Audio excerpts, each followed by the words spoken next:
शेतकऱ्यांसाठी ठळक बातम्या। शेतकऱ्यांसाठी राज्य सरकारने अतिशय महत्त्वाचा निर्णय घेतला आहे। त्याचबरोबर शेतकऱ्यांसाठी अतिशय महत्त्वाचे अपडेट आहे। फक्त आता व्हिडिओला शेवटपर्यंत पाहत चला।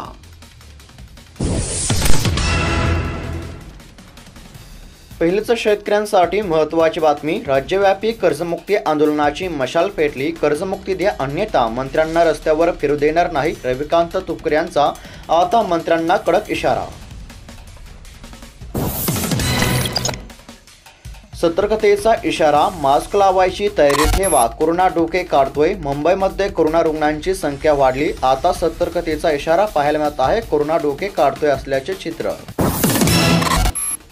जिल्ह्यातील नुकसानग्रस्त 78,415 शेतकऱ्यांसाठी 96 कोटी रुपयांचे अनुदान। आता शेतकऱ्यांच्या बँक खात्यावरती पीक विमा जमा होण्यास गती मिळाली असून आता तब्बल 6 महिन्यांच्या प्रतीक्षेनंतर शेतकऱ्यांच्या बँक खात्यावरती पीक विम्याची रक्कम जमा होण्यास सुरुवात झाली आहे। काही शेतकऱ्यांना हेक्टरी 13,000 रुपये तर काही शेतकऱ्यांना हेक्टरी 36,000 रुपयांपर्यंत आता नुकसान भरपाईचे वाटप सुरू झाले असल्यामुळे आता शेतकऱ्यांमध्ये आनंदाचे वातावरण पाहायला मिळत आहे। त्याचबरोबर आता कोणकोणत्या जिल्ह्यातील शेतकऱ्यांना पीक विम्याचे वाटप सुरू झाले आहे ते देखील मी सांगणार आहे। फक्त आता व्हिडिओला शेवटपर्यंत पाहत चला। सध्या तरी आता वाशिम जिल्ह्यातील 78,415 शेतकऱ्यांच्या बँक खात्यावरती 96 कोटी रुपयांची रक्कम जमा होण्यास सुरुवात।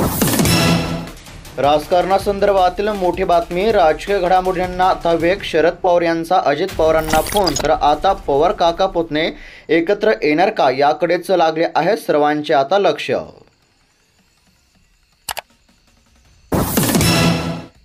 शेतकऱ्यांच्या प्रश्नाकडे अजित पवार आणि माणिकराव कोकाटे यांचे दुर्लक्ष। करण गायकर यांची टीका। तर आता मुख्यमंत्र्यांनी शेतकऱ्यांच्या मागण्यांकडे लक्ष द्यावे अशी मागणी आता करण गायकर यांनी केली आहे। मान्सून लवकर येतोय पण पेरणीचं काय? शेतकऱ्यांनी पेरणी करावी की नाही शेतकऱ्यांमधून उपस्थित केला जात आहे प्रश्न। मात्र शेतकऱ्यांना कृषी तज्ज्ञांच्या सल्ल्याची गरज। अरबी समुद्रामध्ये हालचाल सुरू। महाराष्ट्रामध्ये गारपीट आणि पावसाचा धोका कायम असल्यामुळे आता राज्यातील शेतकऱ्यांना आणि नागरिकांना सतर्कतेचा इशारा। ई-पीक ॲपमध्ये बिघाड। राज्यातील अनेक शेतकरी नोंदणीपासून वंचित। तर नोंदणी होत नसल्यामुळे आता राज्यातील रब्बी धान उत्पादक शेतकरी अडचणीमध्ये असल्याचे चित्र। बाजारभाव पाहून कांद्याची विक्री शक्य। शासनातर्फे कांदा चाळीसाठी 87,500 रुपयांचे अनुदान। कांदा उत्पादक शेतकऱ्यांना दिलासा। शेतकऱ्यांनो, खते बियाणे कीटकनाशके खरेदी करताना काळजी घ्या। बोगसगिरीचे प्रमाण वाढले असल्यामुळे शेतकऱ्यांना सतर्कतेचा इशारा। कर्जमाफीपासून वंचित 248 शेतकऱ्यांनी घेतली उच्च न्यायालयामध्ये धाव। न्यायालयामध्ये शासनाला 12 जूनपर्यंत उत्तर देण्याचे आदेश। लाडक्या बहिणींसाठी खुशखबर। लाडकी बहीण योजनेमध्ये वाढ। दरमहा 2100 रुपयांचा प्रस्ताव। डॉक्टर नीलम गोऱ्यांचा खुलासा पाहायला मिळत आहे। आता लवकरच लाडक्या बहिणींना 2100 रुपयांचा हप्ता देण्यामध्ये येण्याची शक्यता।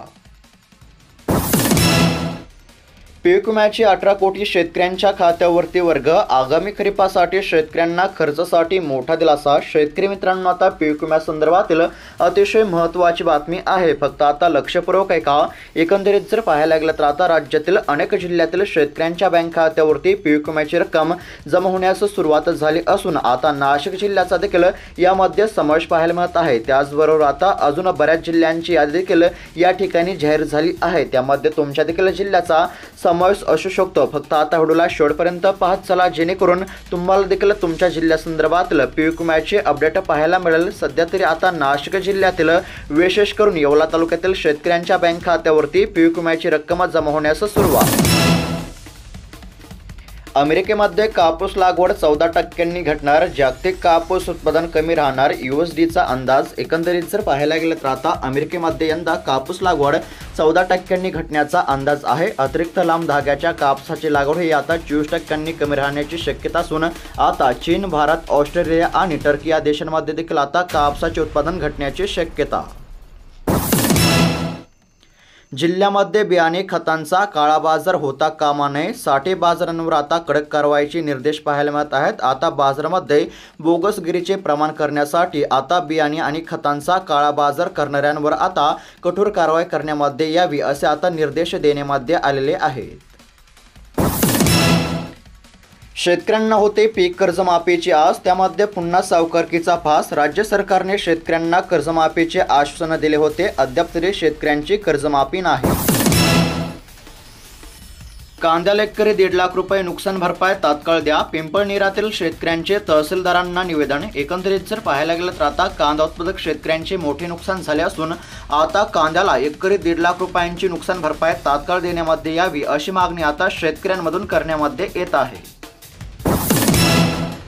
शेतकरी मित्रांनो, अतिशय महत्त्वाची बातमी आहे. फक्त आता 2 मिनिटं वेळ काढून व्हिडिओला शेवटपर्यंत पाहत चला. एकंदरीत जर पाहायला गेलं तर आता परभणी तालुक्यातील शेतकऱ्यांना 4,19,00,000 रुपयांचे आता वाटप सुरू झाले आहे. जिंतूर तालुक्यातील शेतकऱ्यांना 30 लाख रुपयांचे, सिल्लोड तालुक्यातील शेतकऱ्यांना 2,08,00,000 रुपयांचे, मानवत तालुक्यातील शेतकऱ्यांना 5,87,00,000 रुपयांचे, पाथरी तालुक्यातील शेतकऱ्यांना 2,25,00,000 रुपयांचे, सोबतच आता सोनपेठ तालुक्यातील शेतकऱ्यांना 9 लाख रुपयांचे, गंगाखेड तालुक्यातील शेतकऱ्यांना 3,09,00,000 रुपयांचे, पालम तालुक्यातील शेतकऱ्यांना 5,70,00,000 रुपयांचे आणि पूर्णा तालुक्यातील शेतकऱ्यांना पीक विम्यापोटी 61 लाख रुपयांचे आता वाटप सुरू झाले असल्यामुळे आता या तालुक्यातील शेतकऱ्यांना दिलासा मिळणार आहे. त्याचबरोबर शेतकरी मित्रांनो, अजून बऱ्याच तालुक्यांची यादी आपण पुढे पाहणार आहोत. त्यामध्ये तुमच्या देखील तालुक्याचा समावेश असू शकतो. फक्त आता व्हिडिओला शेवटपर्यंत पाहत चला.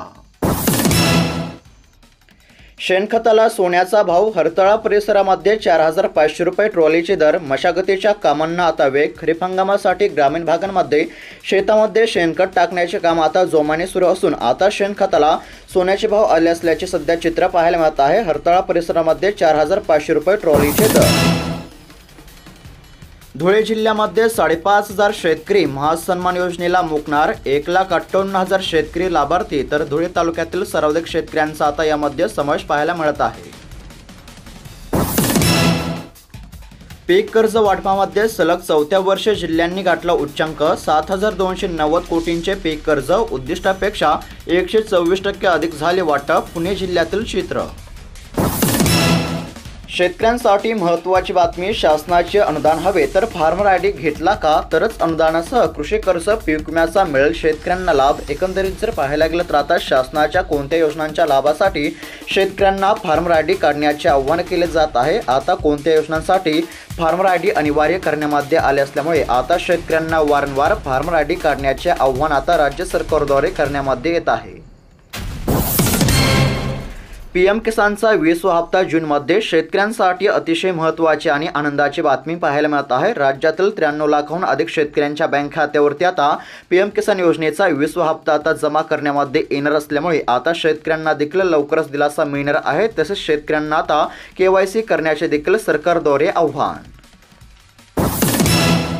शेतकरी मित्रांनो, अतिशय महत्त्वाची बातमी आहे. लक्षपूर्वक ऐका. आता उद्या मोठ्या प्रमाणावरती थकीत असलेल्या भागामध्ये पीक विम्याचे वाटप करण्यामध्ये येणार आहे. विशेषतः आता यामध्ये छत्रपती संभाजीनगर जिल्ह्याचा समावेश पाहायला मिळत आहे. त्याचबरोबर शेतकरी मित्रांनो, तुमचा जिल्हा आणि तालुका कोणता आहे कमेंट करून नक्की कळवा, जेणेकरून तुमच्या तालुक्यासंदर्भातील आणि जिल्ह्यासंदर्भातील कोणती अतिशय महत्त्वाची अपडेट आली की सर्वात अगोदर तुम्हाला या चॅनलवरती पाहायला मिळेल. त्याचबरोबर चॅनलवरती नवीन आलेला असाल तर आता चॅनलला देखील सबस्क्राइब करून घ्या. तर आता छत्रपती संभाजीनगर जिल्ह्यातील देखील शेतकऱ्यांच्या बँक खात्यावरती पीक विम्याची रक्कम जमा होण्यास सुरुवात झाली असून आता छत्रपती संभाजीनगर देखील जिल्ह्यातील शेतकऱ्यांना मोठा दिलासा मिळणार आहे. सौर ऊर्जेच्या माध्यमातून दिवसा वीज उपलब्ध करून देण्याचा प्रयत्न. उपमुख्यमंत्री अजित पवार यांची माहिती. एकंदरीत जर पाहायला गेलं तर शेतकऱ्यांना दिवसा अखंडित वीज देण्यासाठी राज्य सरकार सौर ऊर्जेवर आधारित योजनांची प्रभावी अंमलबजावणी करत आहे. यामुळे आता राज्यातील शेतकऱ्यांना देखील मोठा दिलासा मिळण्याची शक्यता पाहायला मिळत आहे. सौर ऊर्जेच्या माध्यमातून आता शेतकऱ्यांना दिवसा वीज उपलब्ध करून देण्याचा प्रयत्न. बाजार समितीमध्ये भुईमुगाचे नुकसान. शेतकऱ्यांना मिळाली भरपाई. बाजार समितीचा पुढाकार. 20,000 रुपयांचा धनादेश. मनोरा तालुक्यातील आता चित्र पाहायला मिळत आहे. बाजार समितीमध्ये भुईमुगाचे नुकसान झाले होते. यामुळे आता शेतकऱ्यांना भरपाई मिळाली आहे. 20,000 रुपयांचा धनादेश जमा. शेतकरी मित्रांनो, आता पीक विम्यासाठी पात्र असलेल्या धाराशिव जिल्ह्यातील शेतकऱ्यांसाठी अतिशय महत्त्वाची आणि आनंदाची बातमी पाहायला मिळत आहे. त्याचबरोबर शेतकरी मित्रांनो, तुमचा जिल्हा कोणता आहे कमेंट करून नक्की कळवा. जर तुमच्या देखील जिल्ह्यासंदर्भातील पीक विम्याची सविस्तर अपडेट तुम्हाला पाहिजे असेल तर त्यासाठी आत्ताच खाली दिलेल्या सबस्क्राईब बटनला क्लिक करून या चॅनलला नक्की सबस्क्राईब करा, जेणेकरून तुमच्या जिल्ह्यासंदर्भातील कोणती अतिशय महत्त्वाची अपडेट आली की सर्वात अगोदर तुम्हाला या चॅनलवरती पाहायला मिळेल. सध्या तरी आता धाराशिव जिल्ह्यातील शेतकऱ्यांच्या शेतकऱ्यांच्या बँक खात्यावरती पीक विम्याची रक्कम जमा होण्यास सुरुवात झाली असून तब्बल 231 कोटी रुपयांचा पीक विमा आता धाराशिव जिल्ह्यातील शेतकऱ्यांच्या बँक खात्यावरती जमा होत असल्यामुळे आता धाराशिव जिल्ह्यातील शेतकऱ्यांना मोठा दिलासा। सोयाबीन, तूर, मूग बियाणे बदल यंदा वाढण्याची शक्यता। बाजरीचे 100% प्रमाण बियाणे बदलाचे प्रमाण यंदा वाढण्याचा अंदाज असून आता त्यानुसार बियाणांची मागणी केली जात असल्याचे चित्र पाहायला मिळत आहे। सांगा घरकुल बांधायचे की शेती कसायची? पावसाळ्याच्या तोंडावर वाळूचे वाटप सुरू, पेरणीपूर्व मशागतीचे कामे सुरू। शेतकऱ्यांचा प्रश्न, तर शेतकऱ्यांनी या हंगामामध्ये आता कोणते कामाला प्राधान्य द्यायचा असा देखील प्रश्न शेतकऱ्यांमधून उपस्थित केला जात आहे। मान्सून अंदमान व निकोबार बेटांवर दाखल। एकंदरीत जर पाहायला गेलं तर आता यावर्षी मान्सूनने वेळेपूर्वी हजेरी लावली असून 13 मे रोजीच अंदमान निकोबार बेटांवर दाखल झालेला आहे। परिणामी महाराष्ट्रातही लवकरच पावसाची शक्यता आता वर्तवली जात आहे। एकंदरीत जर पाहायला गेलं तर आता साधारणतः 6 जूनपर्यंत महाराष्ट्रामध्ये आता मान्सून येण्याची शक्यता सध्या वर्तवण्यामध्ये येत असल्याचे पाहायला मिळत आहे। पीएम किसान योजनेबाबत शेतकऱ्यांसाठी महत्त्वाचे अपडेट। आता लवकरच शेतकऱ्यांच्या बँक खात्यावरती पीएम किसान योजनेचा हप्ता जमा करण्यामध्ये येणार असल्यामुळे आता पीएम किसान योजनेच्या आगामी हप्त्याचा लाभ घेण्यासाठी शेतकऱ्यांना केवायसी करण्याचे आवाहन केले जात आहे। कारण की केवायसी केले तर शेतकऱ्यांना हप्त्याचा लाभ आता देण्यामध्ये येणार आहे। राज्यामध्ये पुढील आठवडाही पावसाचा। अनेक ठिकाणी आता धुवांधार पावसाची हजेरी असून आता शेती पिकांचे देखील मोठे नुकसान झाले आहे। यामुळे आता राज्यातील शेतकऱ्यांना सतर्कतेचा इशारा पाहायला मिळत आहे। राज्यामध्ये आता पुढील आठवडाही आता पावसाची शक्यता आहे।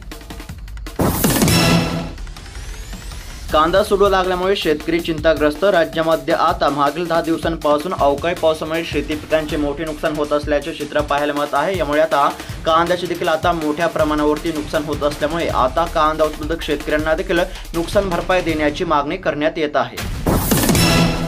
तर शेतकरी मित्रांनो, अशाच महत्त्वपूर्ण ठळक बातम्या दररोज जाणून घेण्याकरिता आत्ताच चॅनलला सबस्क्राईब करून घ्या, जेणेकरून कोणतीही अतिशय महत्त्वाची अपडेट आली किंवा तुमच्या तालुक्यासंदर्भातील आणि जिल्ह्यासंदर्भातील कोणतीही अतिशय महत्त्वाची अपडेट आली की सर्वात अगोदर तुम्हाला या चॅनलवरती पाहायला मिळेल। त्यासाठी फक्त आता चॅनलला सबस्क्राईब करून घ्या। त्याचबरोबर बातम्या कशा वाटल्या, तुमची प्रतिक्रिया काय आहे ते देखील कमेंट बॉक्समध्ये नक्की कळवा। धन्यवाद।